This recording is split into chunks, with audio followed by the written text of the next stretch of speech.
Good morning, everybody. Welcome to the OK Grognard Show. It is Wednesday, December 2nd, 2020, 10 a.m. Central in beautiful Lake Geneva, Wisconsin. Wednesday? Well, it's Wednesday, so it's a campaign discussion day. I have been putting off using the first dungeon section of the first edition Advanced Dungeons & Dragons Dungeon Master Guide. So I wasn't sure if I wanted to use it in a adventure building day. But, I think it has so many good parts to use in regard to campaign discussion that I wanted to use it here. So that's what I'm doing. The first dungeon adventure. Isn't that something? Let's dive in. Assume that you have assembled a group of players.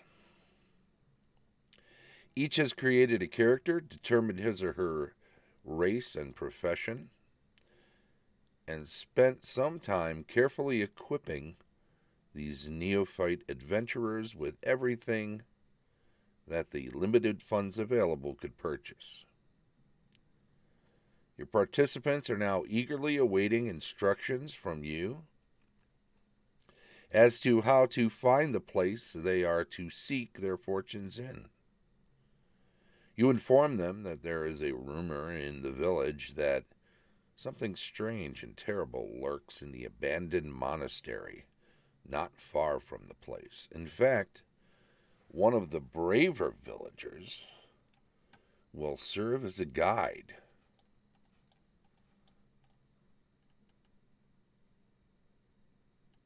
If they wish to explore the ruins.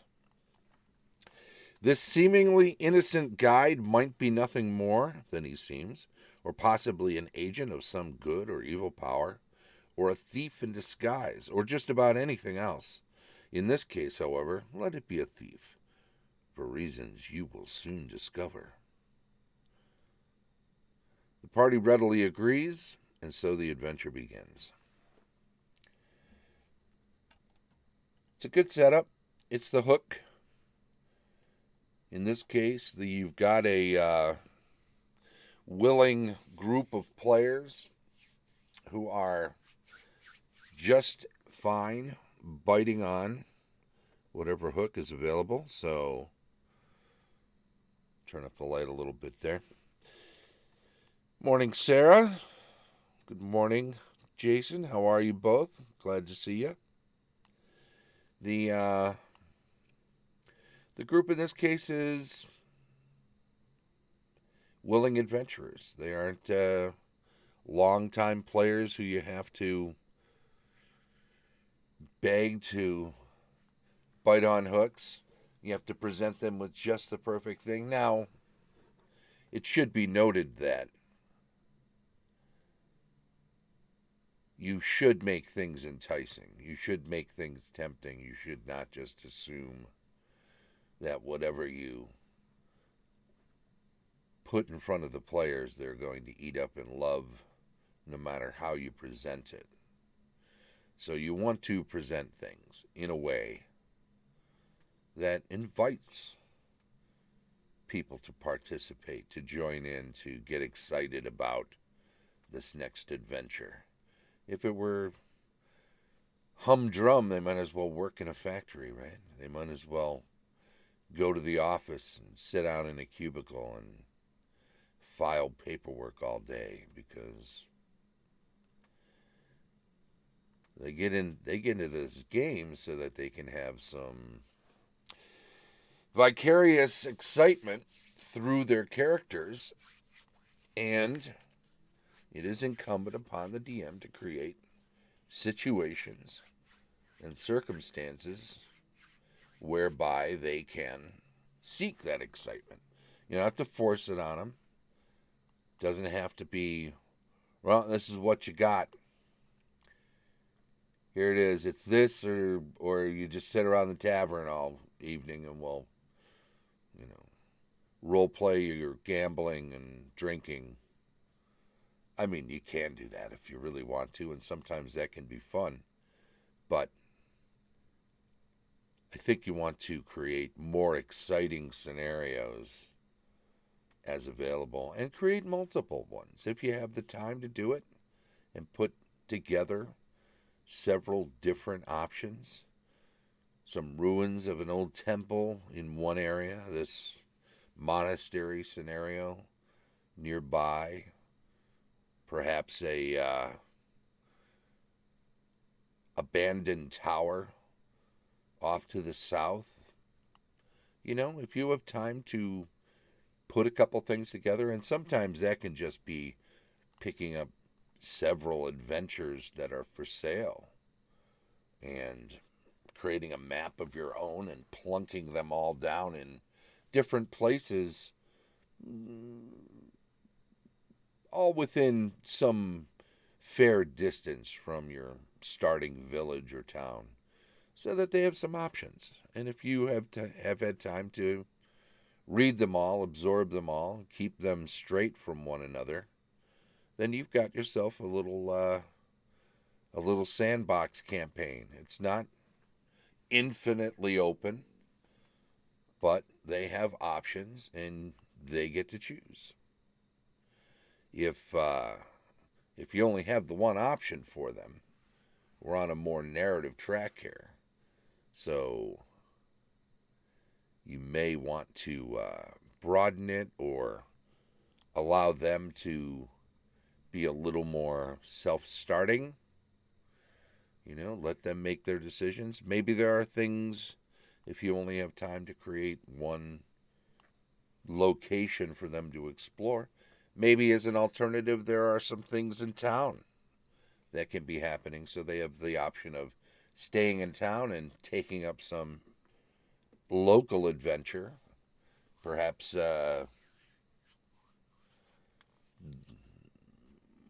children of the mayor have been kidnapped. He doesn't know where they are. Turns out that some political rival has stashed them away somewhere in an attempt to discredit him, throw him off balance when a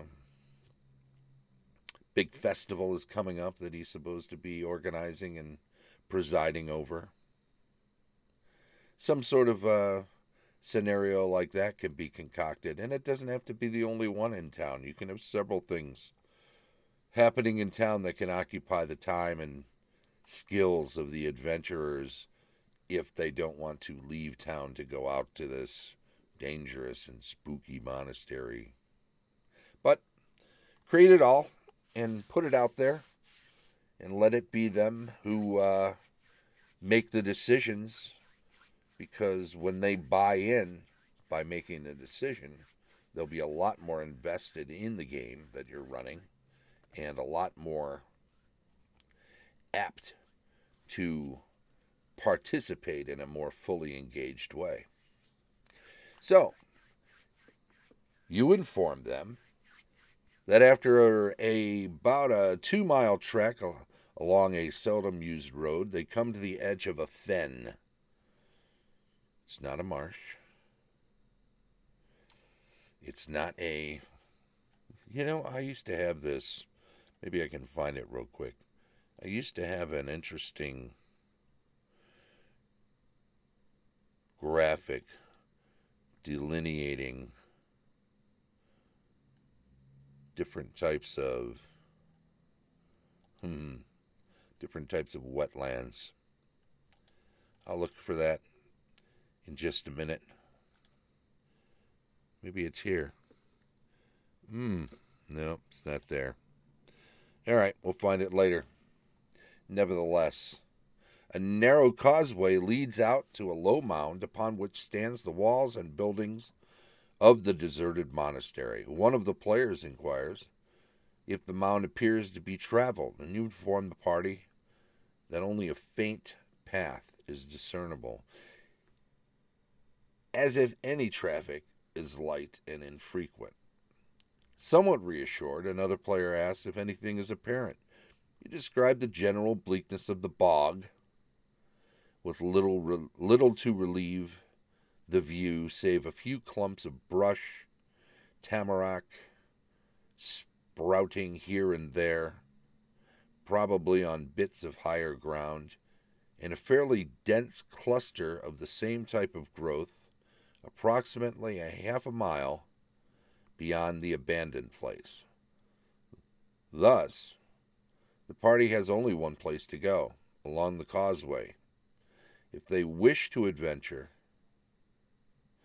only one place to go along the causeway if they wish to adventure. The leading member of the group, whether appointed or self-elected, it makes no difference, orders that the party should proceed along the raised pathway to the monastery, and the real adventure begins. Now, in this case, I suggest that there's a matter of perspective working here in regard to this causeway. One could look at it as if you're removing any choice from the players. If they want to get to the abandoned monastery, they have one route. Well, that's not really true. If they want to struggle through the fen, they could build a small raft, maybe tramp through it, hoping it's not so deep or mucky that they get stuck anywhere along the way. They could build a separate bridge. It could take a long, long time, but perhaps they want to build a bridge across the fen to this monastery's little island, and make their own way out there. So these are all possibilities. So you might want to be careful when talking about the causeway in absolute terms as the only way out there. It's the only apparent way out there. It's the easiest apparent way out there.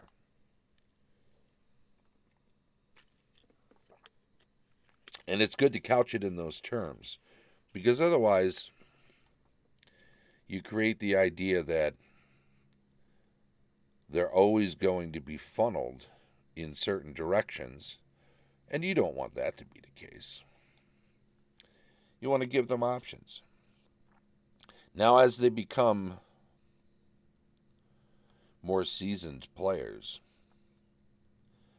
in all probability, they will see moving along the fen or moving along the causeway to avoid going through the fen proper to get out to the island. They will see that as fastest, most succinct way of getting into the meat of the adventure that they're here to explore. So you won't have to be as overt in assuring them that they have all sorts of options. The raft, building a bridge, mucking through. But early in a campaign, with new players in particular, it's good to lay all of that out. It's good to put all of that on the table so that even though one solution to get to that island is not only the most obvious but the safest, and why would you choose any other way than using the causeway?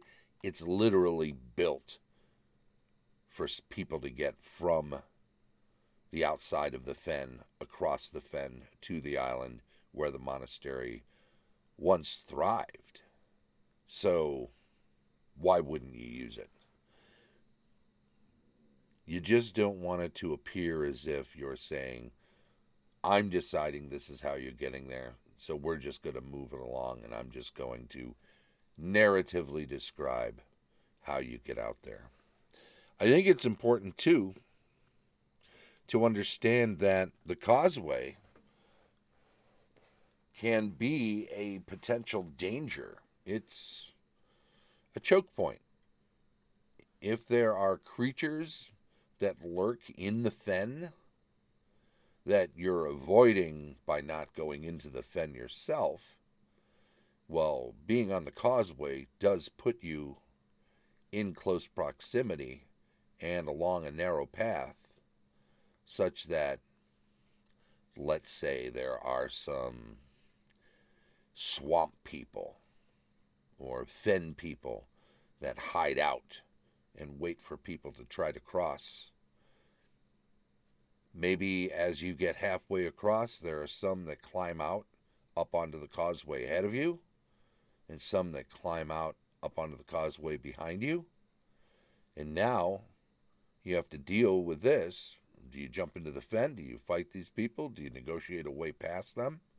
Agree maybe to give them some treasure or food if they're in so good a mood that they will take some sort of a bribe or toll to pass. Maybe they're not so sure that they can take you in the first place. Maybe they feel as if they threaten you on the causeway that you'll just knuckle under and do whatever they want. So maybe they feel like they have the upper hand, but maybe any sort of resistance, and you can roll for these possibilities, maybe any sort of resistance is going to cause them to back off. Maybe a strong show of force, the fact that you have all these new and shiny weapons, even though you're new adventurers that you haven't used, maybe new and shiny weapons are the kind of thing that impress the fen people. So there are any number of possibilities.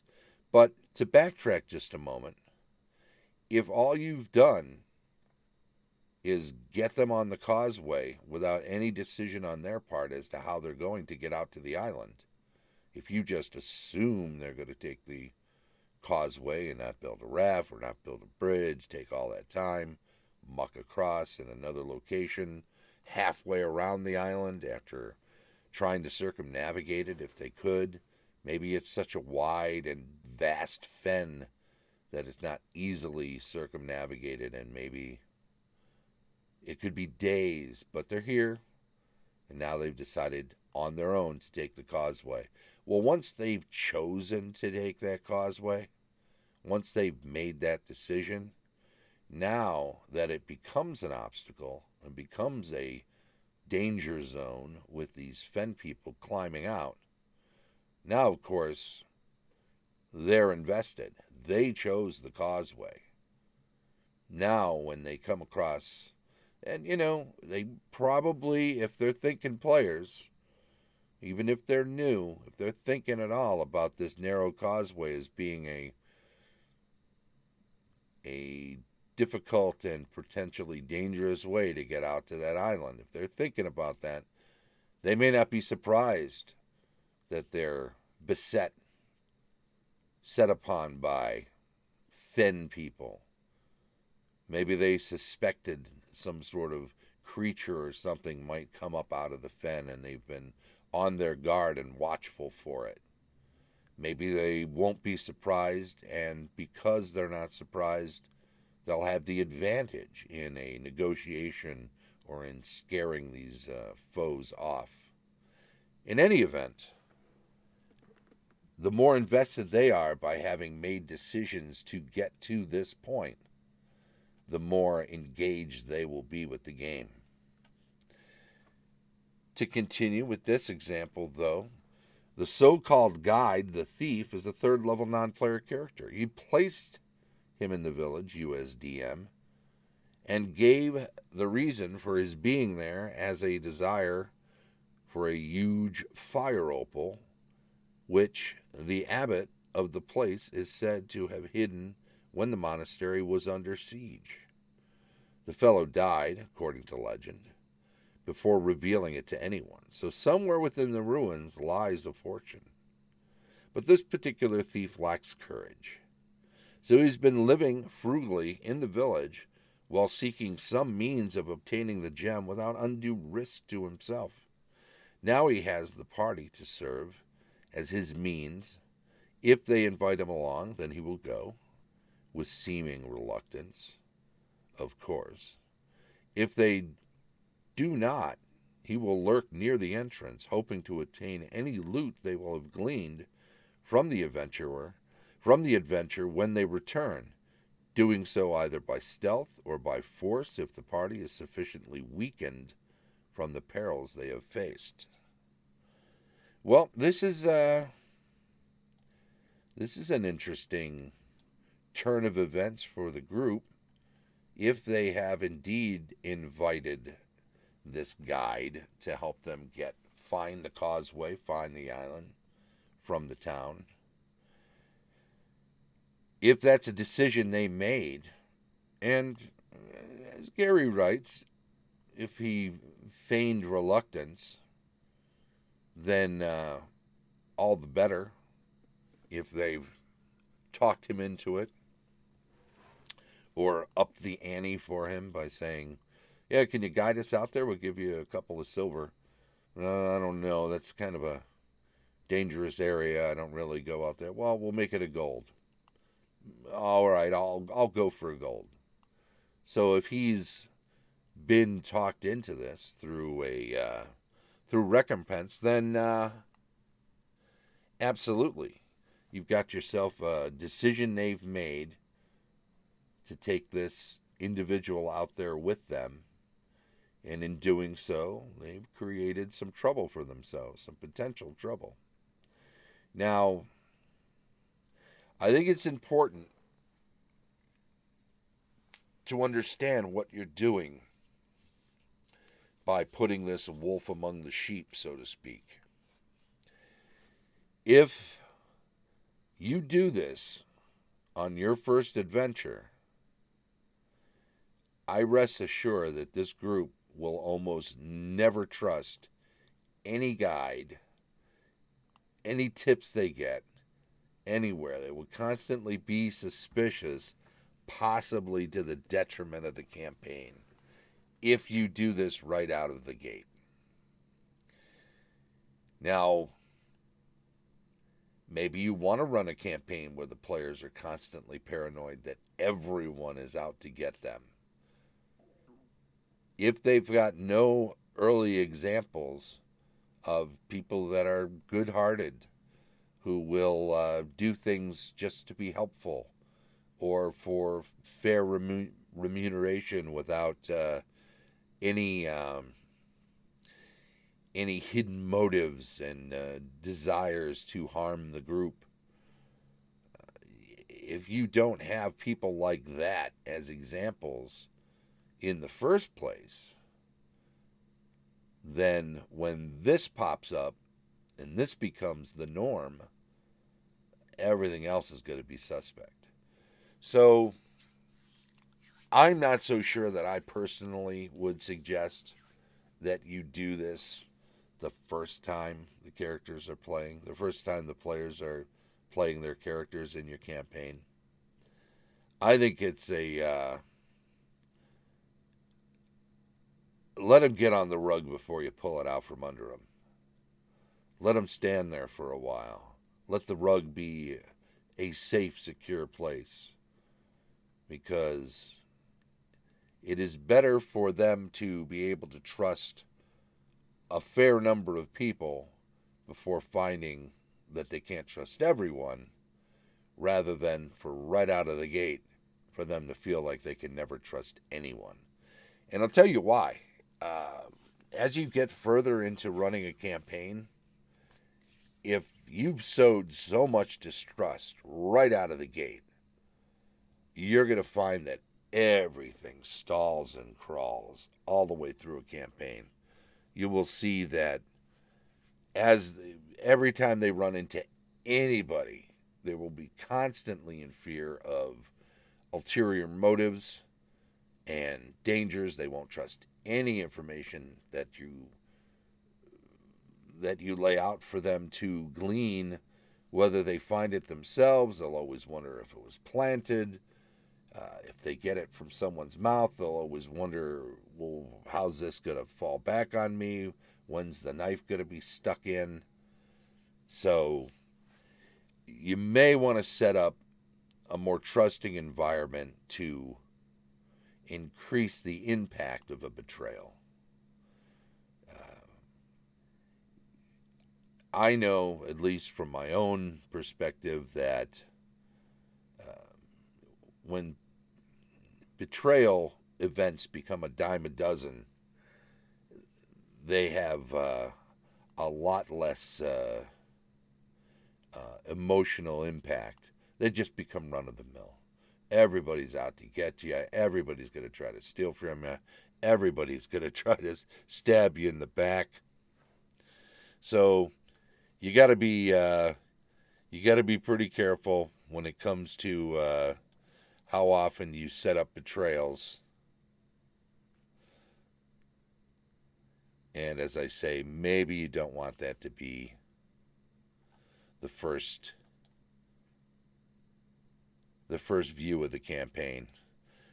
Inflatable Cat, hey, thanks for stopping by. We're winding it down. We've been looking at this first dungeon, which we will jump back to next week. We'll continue with this. This will probably be something we can go over for the next couple of weeks, which means we'll be doing this as part of the show for the next 2 weeks. We'll wind up the year with that, since we're shutting down the show for the year on the 21st. All right. Well, there you go. I know there's some GMing advice in there and whatnot, but this is part of why we're readjusting the format of the show to include world building, campaign design, adventure building, GMing tips, all in one package. Trying to delineate them is kind of unnatural. I've discovered as I've done the show now for, I don't know, what is this show, 265 or something like that. Anyway, it's tough to talk about one without another. It's tough to divvy it up in ways that doesn't allow for crossover. So I think we're going to enjoy having it all in one basket on Thursdays after the new year. We'll start on the 4th with announcements and outside the game stuff, and then on the 7th, on Thursday, we'll do inside the game stuff. Yeah, we've been at it for about a half hour. But I'll tell you what, appreciate you stopping by. Come on by 10 a.m. tomorrow. We will be doing more stuff then. We do this 10 a.m. every day through the 21st this year. Our regular schedule includes GMing tips on Thursday, building adventures on Friday, GM reviews on Saturday, rules retrospective on Sunday, weekly news and announcements on Monday, cartography and world building on Tuesday, and back around the horn to campaign discussion every Wednesday, 10 a.m. Come join us again. If you're catching up with this on YouTube, we upload these after the show every day to YouTube. Thanks very much. Please subscribe to the channel. Give us a thumbs up on any videos you watch and enjoy. We appreciate it. If you have some comments, want to start up a discussion about the topic in some video, please feel free. Or if you have some constructive criticism or just an attaboy, feel free to post that stuff too. I want to thank everybody for following the channel and chiming in on the stream chat when you're here, when you get a chance. I appreciate that. Following on YouTube is fantastic too. This has been the OK Grognard Show from beautiful Lake Geneva, Wisconsin. Bye-bye.